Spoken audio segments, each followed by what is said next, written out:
Good morning and thanks for joining me. I just want to do a quick video showing how to use the toolbar functions in SewArt. And I'm going to just do a quick kind of thing. And this isn't in order of how you would use the program either. I just want to make that clear. It's not going to digitize it correctly if you go in order of the toolbar. Okay, so what we're going to do isn't going to be anything that's going to produce a digitizable image. However, I'm going to show you what all of these functions will do in conjunction with each other. Alrighty, so first thing is if you open up your SewArt and it looks like this, you're golden. If it doesn't, you go up here to this new workspace, or you can go to File, New. Okay, let's go to New. And then we're going to either edit and paste our work in here, or we're going to open our work. And if you go into the SNS computing program file on your computer, you'll be able to find this penguin and this tiger that they've included. Okay, now for me, I found it in my Windows, the hard drive, on hard drive C, program files, SNS computing. Okay, so pause this and look for it, and then you can work along with us, okay? All right, so I'm just going to click open, and there's our cute little guy. If I want to save him, I'm going to click this button, and it's just going to save him as a PNG because that's what he is. If I want to save him as a different type, I can click save, and it's going to give me the option to save as a .gif, a BMP, a TIF, JPG, or a PNG. Okay, I'm not going to change anything. Okay, so right here, if you click into the thing, it'll give you a box that you can use to cut, okay? And you can cut, and that'll cut it out. Undo it to go back. All right, so, or you can click over here and drag it and copy it, paste it. Whenever I tried this before, it didn't quite work, so I'm going to see. Oh, there's my second thing. Yeah, see, it's very weird on my computer, and I don't know if I just have crummy graphics or if this is how it is. So please give me some feedback if you run into the same problem using the copy and paste function for SewArt. That way I'll know if it's me or them. Alrighty, so let's just undo because all of that is insane.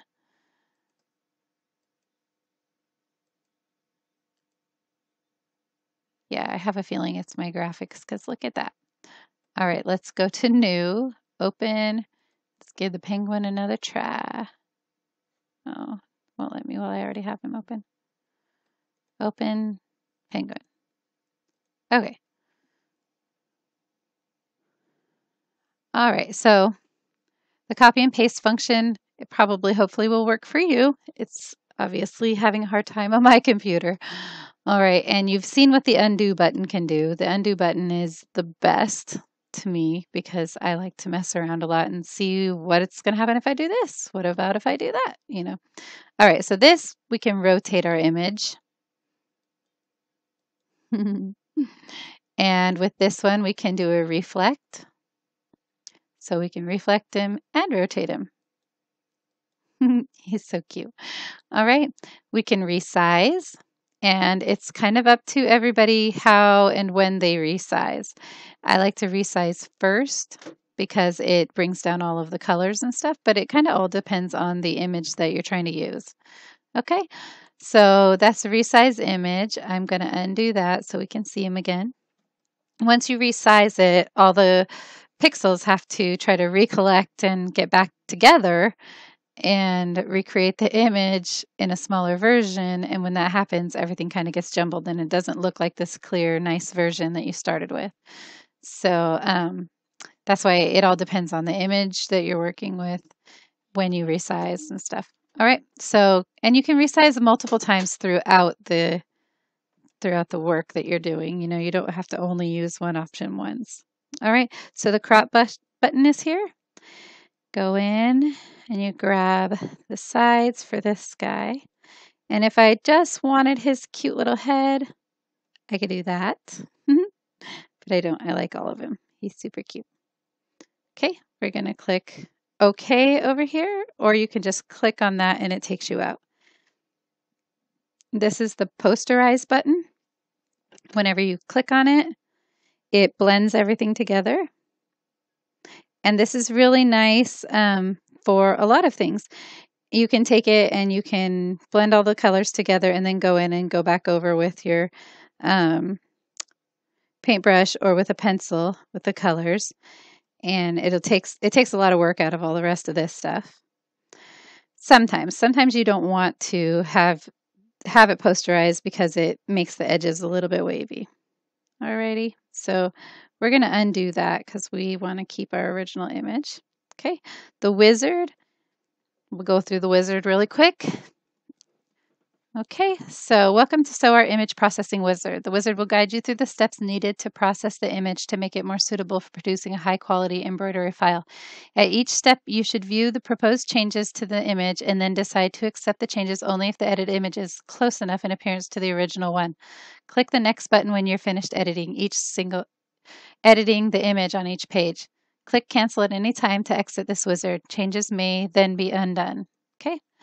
So this is our original image. This is going to reduce the colors from 246 to 184 while trying to keep it relatively close. Don't notice a whole bunch of difference. If we zoomed in, we might, but we're just going to go light for the sake of this, okay? If you really want to be a perfectionist, zoom in, get real close up, you can see, okay? So let's try to go down to 123 colors, 92 colors, 61 colors, 30 colors, and that changes that top part. So let's go back up to 61. Let's click next, original image. This is to reduce the color number by merging the colors. Okay, so 20 down to 40, 80%, 1.60. So you'll see as you go down, it changes things a lot. So we're going to go back to our original image. And it doesn't look like it changes that much. I don't want, see how this kind of edge gets messy right here? I don't want that. So I'm going back up to 0.10. Okay. Reduce the speckles. We're going to click 1.56. And that really, really reduces the speckles and actually kind of more speckles it more. Okay, so we're just going to stick with the original image, no speckling. This is going to merge any small percentage colors. Okay, there are 33 colors right now. We know that there's only 8, but this doesn't yet. Okay, so this is bringing it from 33 colors, 13. So that's a little too rough for me. I'm going to go back to 0.13. Actually, I'm going to go back to 0.05. All right, so I kept it at 33 colors because that was as close as I could get to reducing the colors while still keeping it looking pretty decent. Okay, so that's what the wizard does. We're going to go back to our original image. Oops, you can't go forward one on the undo like most things. Okay. All right, so that's what the wizard does. Without the wizard, we have 246 colors. We know that there's 8 colors, so let's go ahead and just choose 8 and see what happens. So it still gets us down to a really nice looking thing, but we lost our yellow nose thing. Some people are totally fine with this. You'll be totally okay if that's something that you don't care about.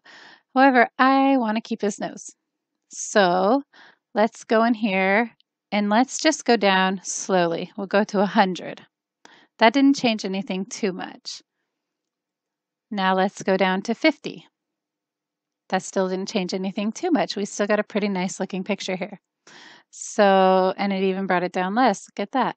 So let's go to 20 and see what happens. Nope, that's too much. So let's undo. And let's choose 30. Still too much. Undo. 35. So 35 looks like a good number. Okay, so it's still too much, obviously. And like I said, we're not doing it in order of how we would digitize. But that's how you reduce your colors. If you have just a simple black and white picture, you know, just like a silhouette, then it's easy to go in and just do 2 colors. But whenever you have multiple colors like this, you kind of have to finagle things a little bit. All right, so that is the color reduction button, merge colors. And this is all stuff that the wizard was doing for you. It was just doing it on a grand scale that you didn't really have much control over specifically. So here's the merge colors tool, and you'll see that there is 34 colors. Okay, or yeah, 34 colors. So we're going to go ahead and click on this. It's going to show us everything here. And we want to merge all the blacks together so that our outline is just one color. Okay, our outline and our eyes. Okay, so let's merge. And that's going to reduce everything. Okay. And if you want to, and actually let's go ahead and show you, we can merge range. We're going to click this and it's going to be 50%. It's going to merge everything that's under 50% over here with the closest color in its thing. Okay, so that's still really great. It did really, really awesome. So now we're down to 11 colors. Okay, so we definitely want to merge this one, but it was over 0.5, right? So let's go ahead and merge it. And that keeps us having our dark background or our dark outline. Okay, so the blue, we want it all one blue. So let's go ahead and merge it. That's all one blue. This brown, where is that coming from? Okay, so you have this weird color and you're like, what the heck? And it's in the black. Let's despeckle it. That will get rid of it. Okay, so we have our purple, our dark purple, and that looks like it has some speckles too. So let's go ahead and despeckle it. And in 147, or in this lighter purple color, let's go ahead and despeckle it again. Okay, and our oranges, they all look pretty nice, but it's got this line here over the top of this. We're going to despeckle it. If we merge it with this one, it's going to get rid of our little top part of the bill that we've been trying to keep. So that despeckle, it looks like it left a little piece though. So let's click it again and again until we get rid of that little speck. All right, and so we'll click on that. That looks pretty perfect. This gray, we'll despeckle it as well. Despeckle as well. I don't know why it's keeping on there. Merge it. Great. That just merged it with the white and gave us a little spot there. So basically play around with it a lot and you'll come down to all of your colors. Oh, I think that we had one. We turned it into 7 colors whenever there's actually 8. Alrighty. So that's what merge colors does. The brush button, you're going to get all kinds of different choices over here. Lined. Here, let's choose dark. So you can get a line, a filled rectangle, a filled ellipse, which is a circle or, you know, an oval or something. You can have really big lines. Well, that doesn't really matter. Or freehand stroke.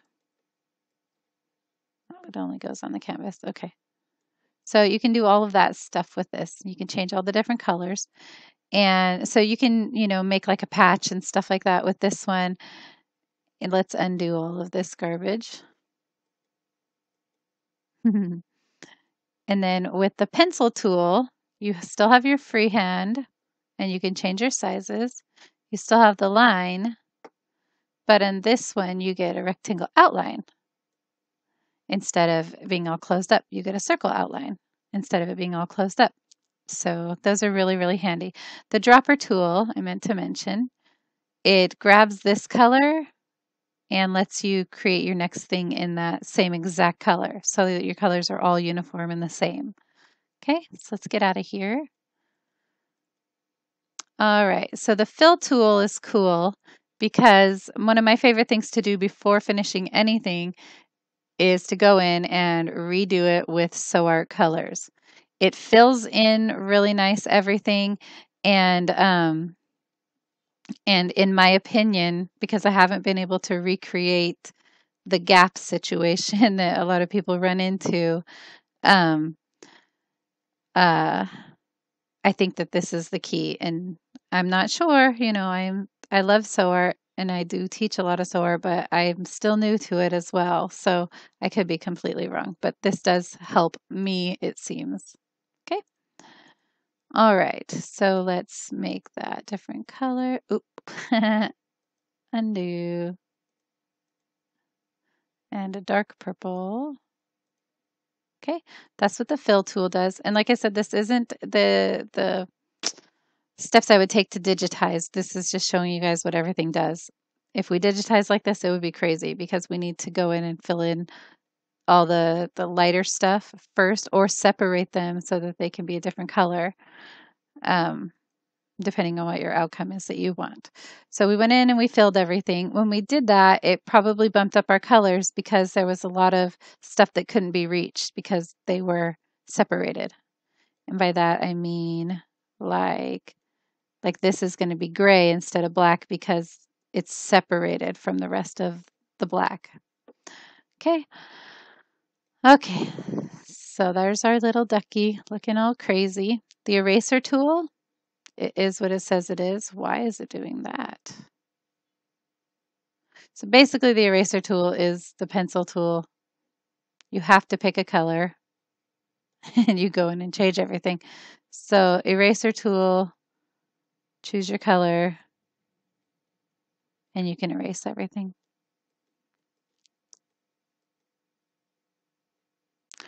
Okay.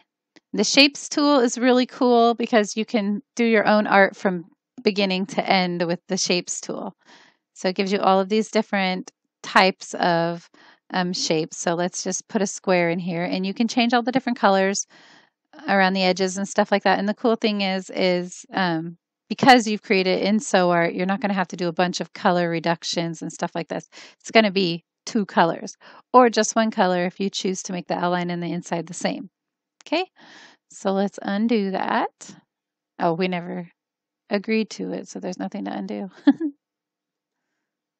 Get out.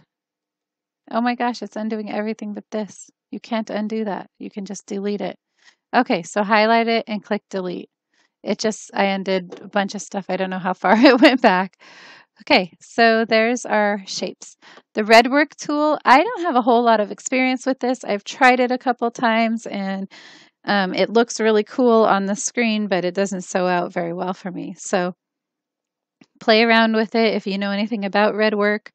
This is how it looks like it should sew out, right? It looks really cool, but there's all these little pieces and it's just weird.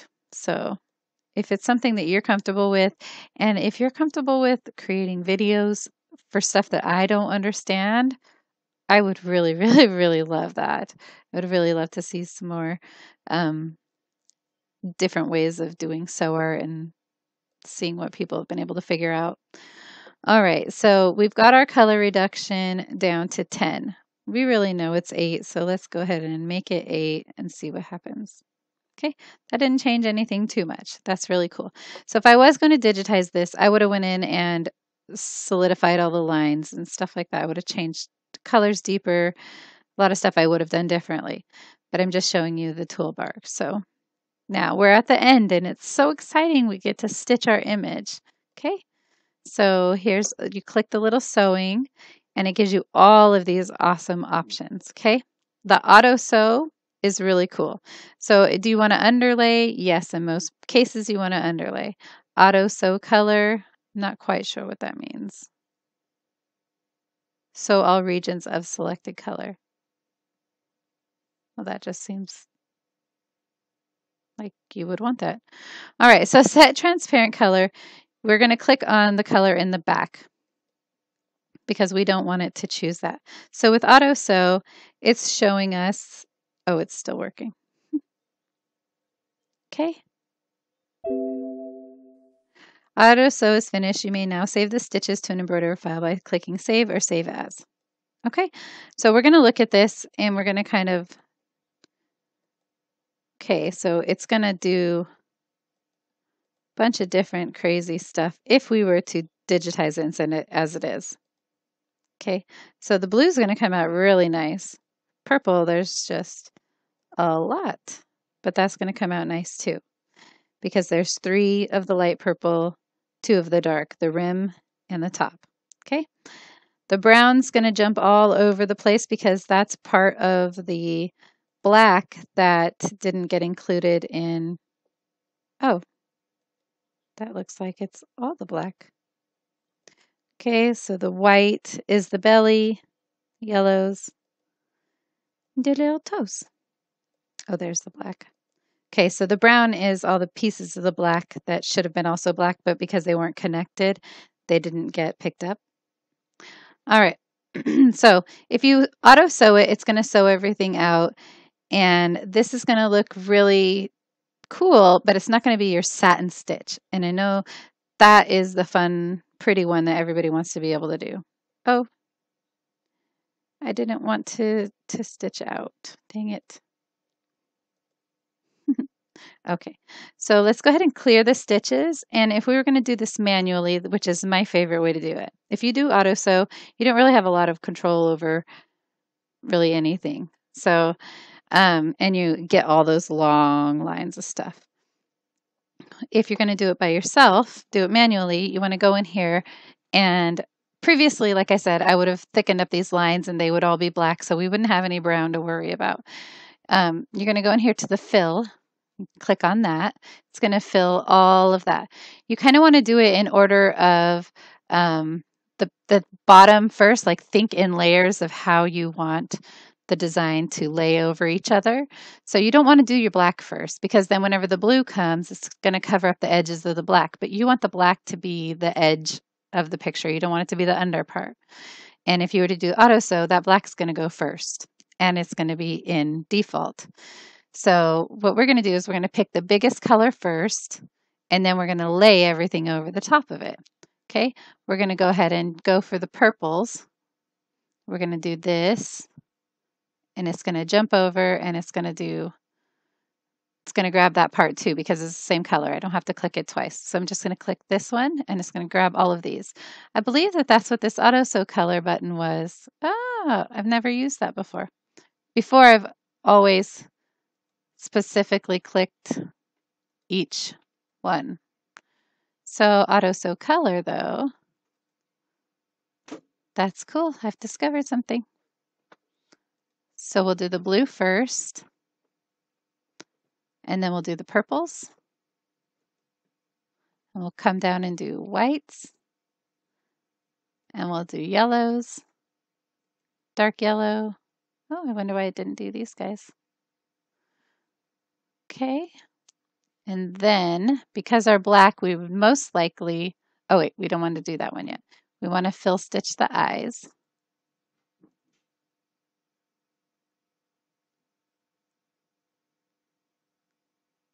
Oh, it's doing the auto, that's why you don't want auto color. Okay. The stitches are a whole different thing, but I'm going to do real quick, show you how to do an outline. If you want to do an outline, and even though it says border and you're going to be doing border, what happens if you choose outline border is it's going to outline the inside and the outside, oops, of the line. And that's cool. See that? But if you're doing a satin stitch, you don't want that. So let's delete that. Okay. And we'll go up here to outline center line, and that's going to run the length of the line. Okay. We're going to go up and choose satin, and 15 is good for this one because we're not doing applique. We want our length to be 2. We want our stitches close together. And we're going to go ahead and we're going to choose that again. And see, even though I missed some of these parts from not repainting the lines, you'll see that it does the whole duck pretty much. Okay, so that's just how you use this option. Close menu. There you go. And so play around with all of these different ones. I'm going to be going through and updating all of my old sew art videos because a year has passed and a lot of things have changed with sew art, so it's pretty exciting. Alrighty, so that is the end of that. I don't want to save the embroidery file.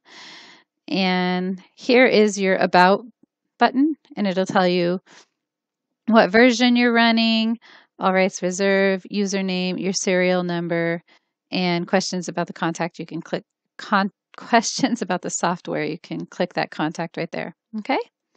And then this is the help button. And the help button is pretty cool. Why is this not working? It's pretty cool, but sometimes it's such a deep explanation for things. And I don't know if you guys are anything like me, but that technical stuff just does not work very well in my brain. It starts seeming like another language, and I guess it really is. But I don't understand it a lot whenever it's over explained. And sometimes help is over explanatory. So, but it is also extremely helpful. You can go in here and you can choose anything like, let's do applique. And it's going to bring up everything that has to do with applique.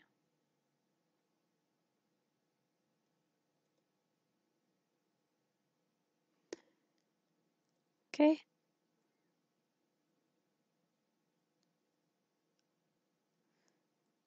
So anything that you really have questions about, it's in there. It's just a matter of whether you're at a place in your brain that you can, process that information. I'm going a million miles a minute all the time. So having to stop and read something just doesn't work for me. I want a fast, quick video to understand it. But the help is there. It is there. It's available. All right. And that's that button. Okay. So up here, the file button, these are all just, like I said, extensions of those quick buttons. So you can do all kinds of different stuff. You can print your pattern out. You can open up a new one. You can close everything. You can undo. You can paste new things in there. You can view. You can put a grid on it. So it says toolbars and docking windows standard. It's the only option. So I don't understand, but large toolbar icons, I like that. Application look is Visual Studio 2008 for me. There's a grid that you can put on to help you line everything up better.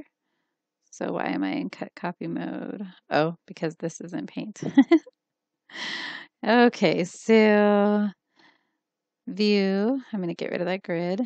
Tools, this gives you everything that we just used, as well as, this is pretty cool, and I want to do a different video on this, but the PAS editor allows you to create designs that you can use for fills. So instead of using that default or anything in their drop-down menu, you can create your own. And it's going to take a minute to open. So let's just look through this while it's opening. So options, you can have your grid on. That's the same thing that's in the view. In your units, you can change it. Your parity, you can make it right or left-handed. Canvas is how it is. It doesn't give us any other options. And language, English. So I wish that it gave more options for languages, or maybe it does if you buy it from a different country, but mine only gives English. All right, so window gives you new window, cascade, tile, and it shows you all the stuff that you've had open before. The help button gives you your help topics, and you can also search within the help topics. That's the same as this button here. Auto update, I used to use that, but I've decided that I like going in and manually updating it. I don't know really honestly what shifted that. I just felt like I wanted more control over it when it happens, and I guess I wanted to know what was going on with the changes whenever they happen instead of just an auto update. So it kind of forces me to update and also do my research to figure out what's new. All right, so restore defaults. I have never clicked that, but you can. This is a button that's the same as that one. It gives you your history or your number, your serial number, and all that stuff, and your change log. Okay, so that's all the stuff that's on the toolbar. If you want to zoom in and out, your zoom is down here at the bottom on the right-hand side. It tells you how many colors you have. It gives you your height and your width. Okay, and it shows that we're in Posterized image. I don't want to be in that, so why am I in that? Oh, because I did undo a bunch of times. Okay. Alrighty, so if there's anything that I missed or anything you have questions about, please let me know. I'm going to go ahead and close it. I thought it would close the whole program. So I'm going to go ahead and close the whole program and say goodbye. Thank you guys. Bye-bye.